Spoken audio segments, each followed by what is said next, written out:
Hello, and welcome to the ServicePoint workflow tutorial for the ESG program. First, I will give you some background about the program, talk a little about data quality, and then we will learn the data entry workflow for ESG. The Emergency Solutions Grant Program is a program that requires the use of HMIS. ESG was established by the HART Act in 2009 and is funded by HUD. ESG funds can be used for rapid rehousing, prevention, street outreach, and emergency shelters. To qualify, clients must be at or below 30% of the area median income. In addition, they must be literally homeless or at risk of becoming homeless. Let's talk about data quality for ESG. If you are entering data on a date other than the one it was collected, use the backdate mode on the dashboard. In addition, always click Enter Data As, and select the correct ESG program. If you are serving a household, remember to update the Households tab before you do anything on the EntryExit tab. When you fill out the ESG assessment, click the HUD verification icon on the sub-assessment to verify both the yes and the no answers. This must be done for income, non-cash benefits, health insurance, and disabilities. When you are inputting data for services, remember to add ESG as the funding source. For ESG, services cannot last longer than 90 days. We recommend running the Service Transactions Report often to clean up your data for services. Finally, remember to update the impermanent housing question as it changes during the program. Here is your workflow for ESG. First, backdate and EDA into the ESG program on the dashboard. Then, click Client Point to search for your client and, if necessary, create a new client record. After that, update the Households tab. If your client is being served alone, you may skip Step 3. Then, enter the clients into the program on the EntryExit tab. Your EntryExit type for ESG is HUD. After that, add the services on the Services Transactions tab. You must complete an interim review anytime data changes during the program. Finally, you will exit the client from ESG. Okay, let's get started. Log in to ServicePoint. If ESG is not your default program, click Enter Data As on the top right of the dashboard. Type ESG into the search box at the top. Or, if you know the provider ID number, you may enter that in the text box below. Click Search. Find the correct ESG program and select the green plus next to it to enter data for it. As you can see, ESG programs are labeled RRH, Prevention, ES, or Outreach.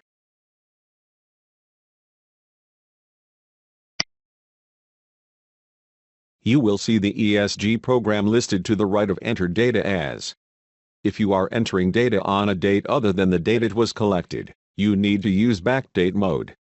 Click Backdate, which is located under EDA. Enter the date the data was collected and click Set Backdate.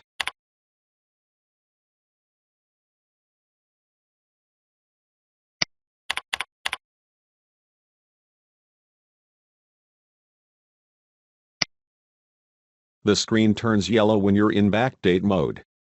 Now our dashboard is ready for data entry. Next, click Client Point. Enter all the data for your client on the search screen. Even if you think the client has never been in the system before, the system will force you to search because there are many double records.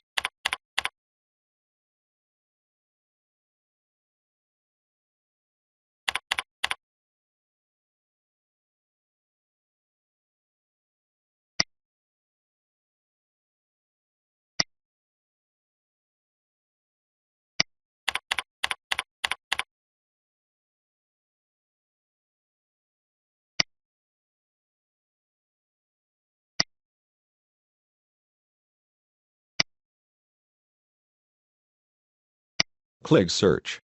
Or if you already know the client ID number, you may enter it below to go right to the client record. You may see similar records listed under Client Results. If you see your client, click his name. If you do not see your client listed, You may click Add New Client with this information. Then, you will be taken to the client record. The number in parentheses next to the client name is the client ID number. My client is client 100. This number can be used to search for the client in the future, so it is a good idea to write it down on your intake form. The next step is to go to the Households tab. If you are serving a household, it is important that you set up the household correctly before the next step. To learn how to create and manage a household, view the Households tutorial video.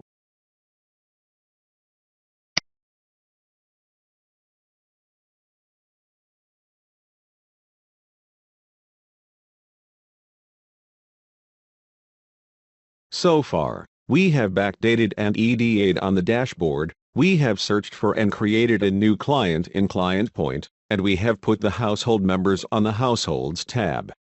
To learn more about the Households tab, please view the Households tutorial video. Next, we will be putting the household into the ESG program on the EntryExit tab. Click the EntryExit tab. You may see data from other programs here. To put the client into your program, click Add EntryExit. On the pop-up screen, select the members of the household who were served together. If the whole household was served, you may click the household name and number at the top. This is household number 45, a couple with no children. Your program and the date that you backdated to should already be listed here, so all you need to do is select the entry type. The EntryExit type for ESG is HUD. Click Save and Continue. Now you will see two assessments at the top, the UDEs and the PSDEs. You will also see your household members listed on the left. You need to answer both assessments for all household members. Start with the head of household and the UDE assessment. You must answer the questions that are in bold. You may see data entered previously. If the data has changed, make sure to change the answers.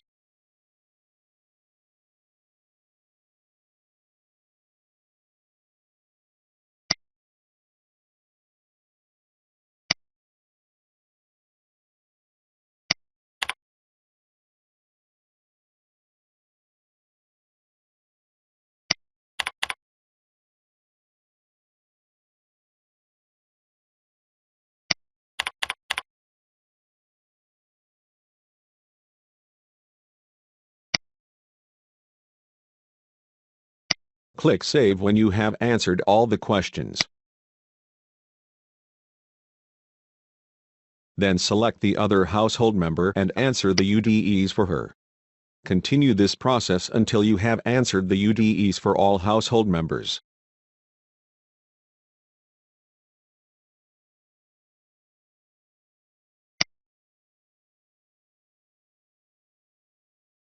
When you are done with the UDEs, you should have green checks next to all household members and a green check on the UDEs. The next step is to select the PSDE assessment. The first question is income. Let's say that the client has $100 of earned income from a job at Entry.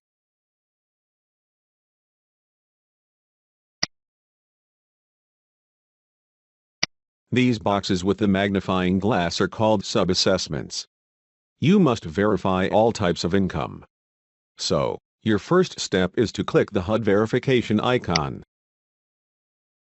This chart will pop up. As you can see, they default to incomplete, so you need to change all of them to a yes or no answer. First, click the blue no at the top. Most of the answers are no. This shortcut will first change all of them to no.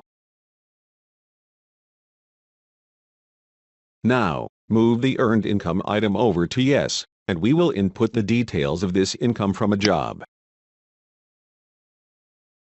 Enter the monthly amount.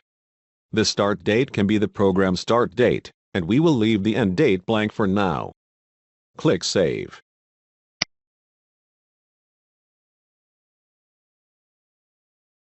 Click Save and Exit to return to the main data entry screen.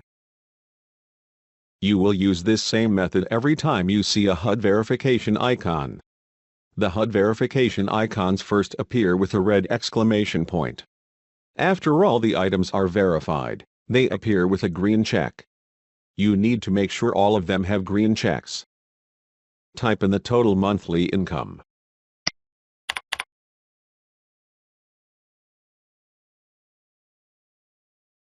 Answer the question about percentage of area median income. You may hover over the question to see a chart that shows you area median incomes for San Diego County. Next, answer the question about non-cash benefits. Even if the answer is no, you still need to click HUD verification to verify all the no answers.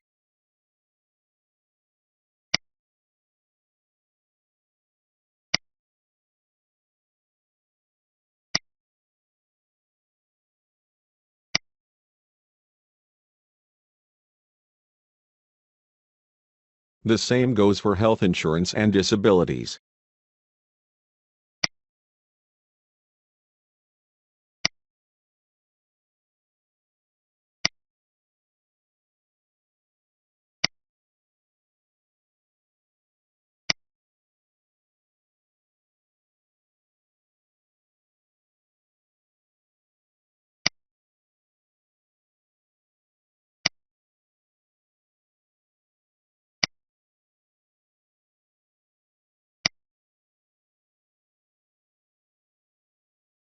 This is the pop-up screen you will see if the client has a disability.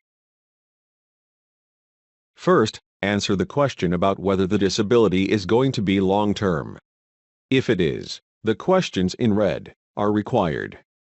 If it is not, you may leave them blank. For ESG, the questions in purple are not required. You may leave them blank.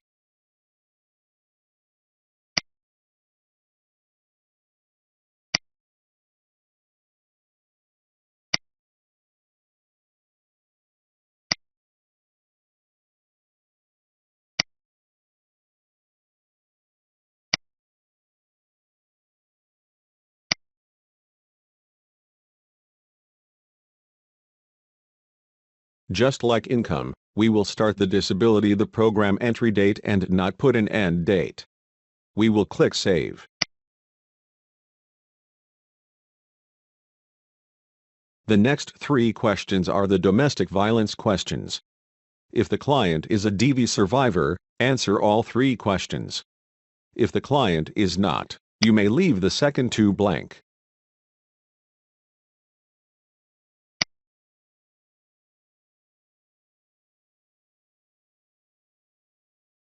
Street outreach questions are required if it is a street outreach program. You may add dates of contact and dates of engagement. Dates of contact include any time the client was contacted. There can be many dates of contact, but there is only one date of engagement. The date of engagement is the date the client agreed to work with the program. If your ESG is not an outreach program, you may leave this part blank. This is a rapid rehousing program, so we will answer the rapid rehousing questions. When you are done with the PSDEs, click Save and select the other household members.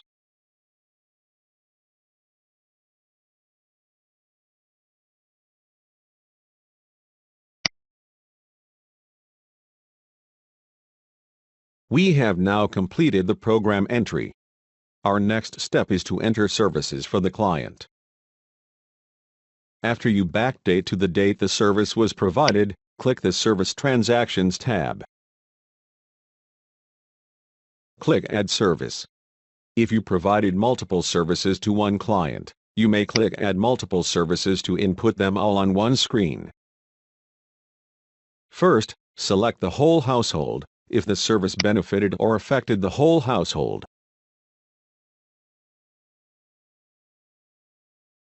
If the service is a one-time transaction, then the start and end date are the same. If the service was ongoing, like case management, the end date may be different than the start date. For ESG, services cannot last longer than 3 months.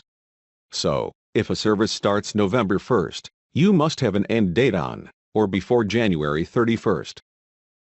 select the service type from the drop-down menu. Click Save and Continue.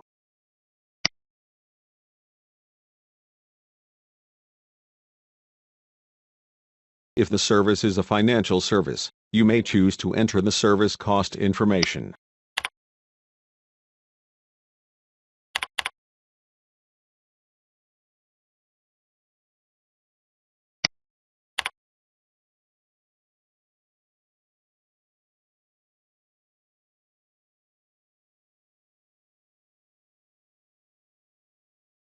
Add a funding source to link the financial amount to ESG funding.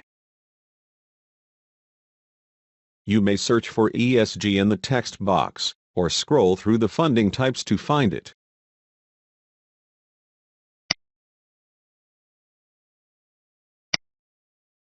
When you find it, click the green plus next to it. Here you can enter how much of that service was paid for by ESG. You can enter a partial or total amount.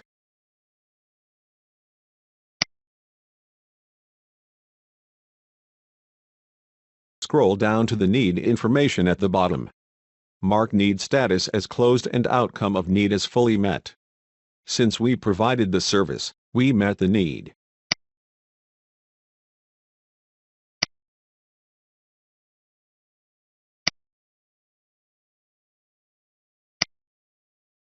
Click Save and Exit.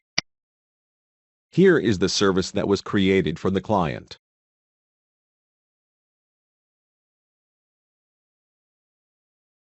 The next step is to create an interim review.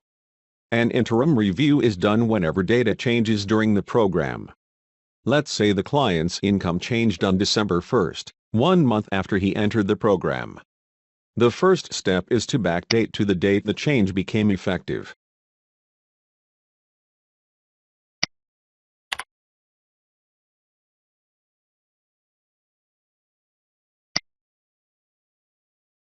The place we create an interim review is also on the EntryExit tab. It is to the right of the Exit pencil.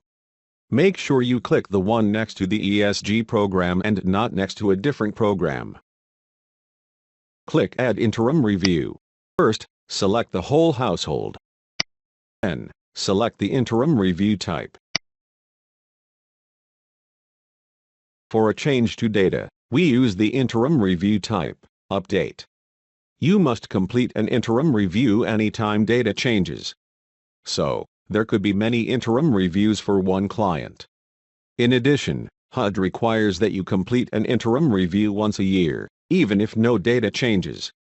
For this interim review type, select Annual Assessment. Click Save and Continue.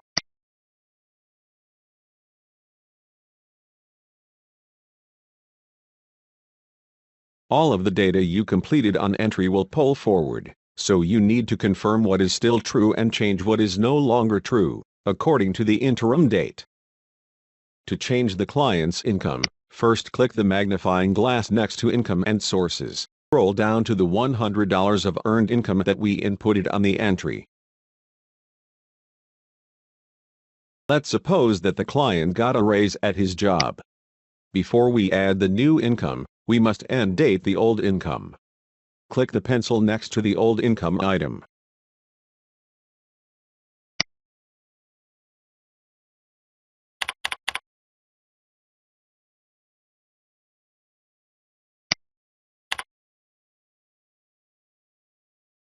Click Save. Now, we can add the new income by clicking Add. The Add button should only be selected when you want to add a line item that is already listed. We want an additional line that says Earned Income, so that is why we are clicking Add.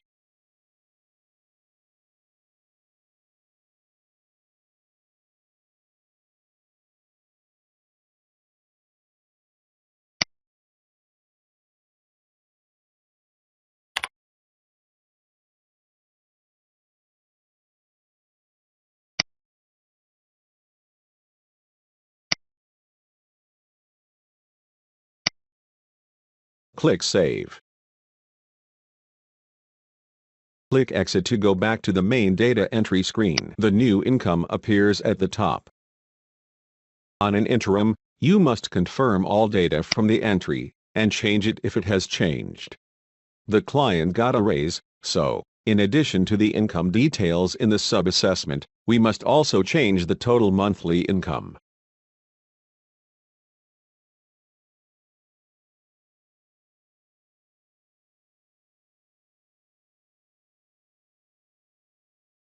For rapid rehousing, you must change the answer to in permanent housing when you house the client, and enter the move-in date.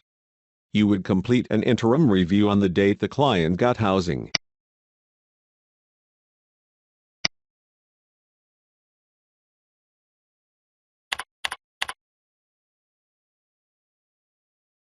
When you have confirmed all the data on the interim, click Save.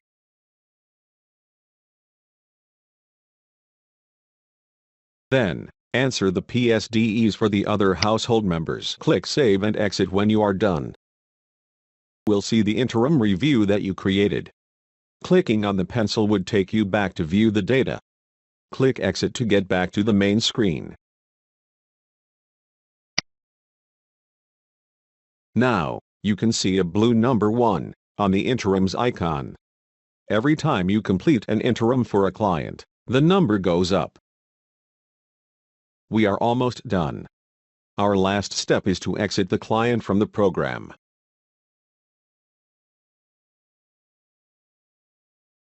Backdate to the date of program exit, if necessary. Click the pencil next to the exit date.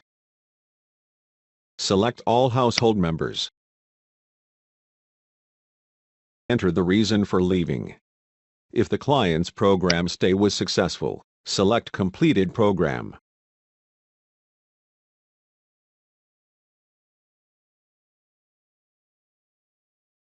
Select the destination that the client is going to.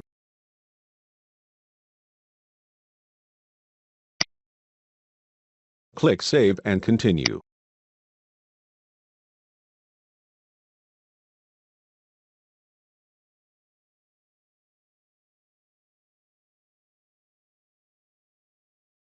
You will see all the data from the entry and the interim reviews pull forward. Make any necessary changes. If nothing changed, you may leave end dates for income, non-cash benefits, health insurance and disabilities open. The client is leaving the program, but he is taking all these things with him. Click Save and make any changes to other household members.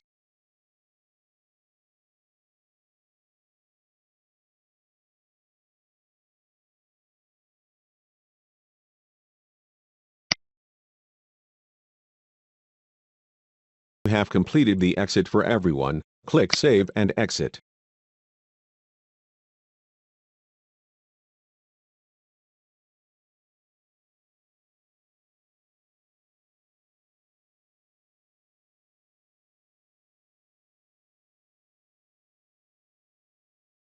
If you are a new ServicePoint user and you do not yet have a ServicePoint license, you need to complete a practical assessment in order to get licensed. This slide shows your directions for the quiz. You have the same directions, as well as your demo site login info, in an email from the Regional Task Force on the Homeless. Thank you for watching the training.